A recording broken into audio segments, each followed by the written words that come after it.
the Clark County Health Department. Today I am going to show you how to fill up a breast milk storage bag. So this is a pretty common one. The brand is Lance & Low. I'm not sure if you can see this very well here. Up at the top, it does have a couple positions for you to fill out. So the most important one is going to be name and date.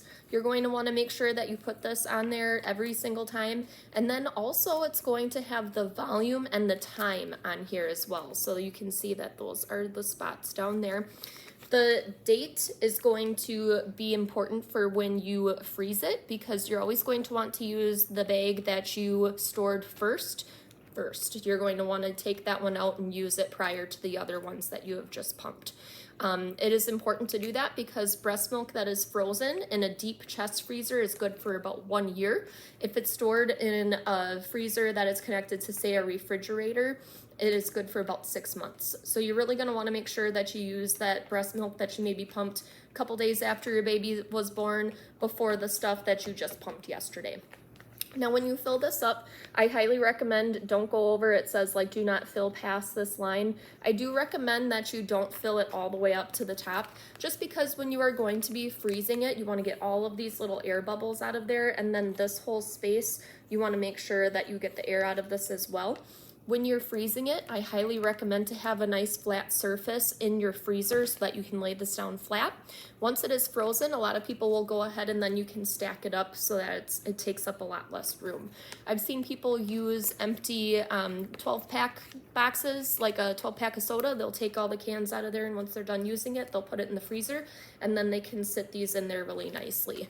Obviously, like I said, the first one that you pumped and froze, you're gonna wanna use that one first, so keep that towards the front, and then just keep putting the stuff that you have just recently pumped to the back.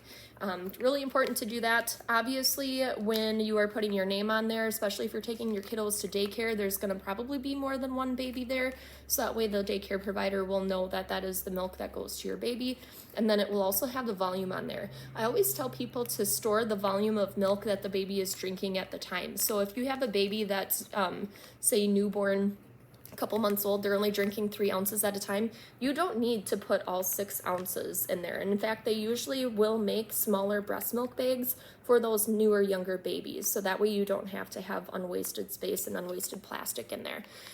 So make sure you go ahead and do that.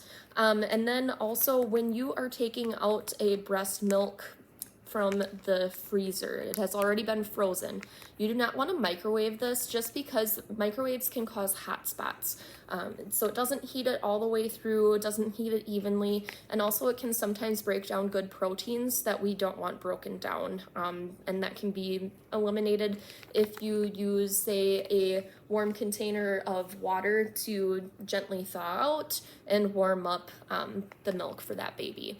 Can then be put in the bottle. As long as it's not too hot or too cold, it can go straight to the baby then at that point. If you have any questions or concerns, please reach out and give us a call.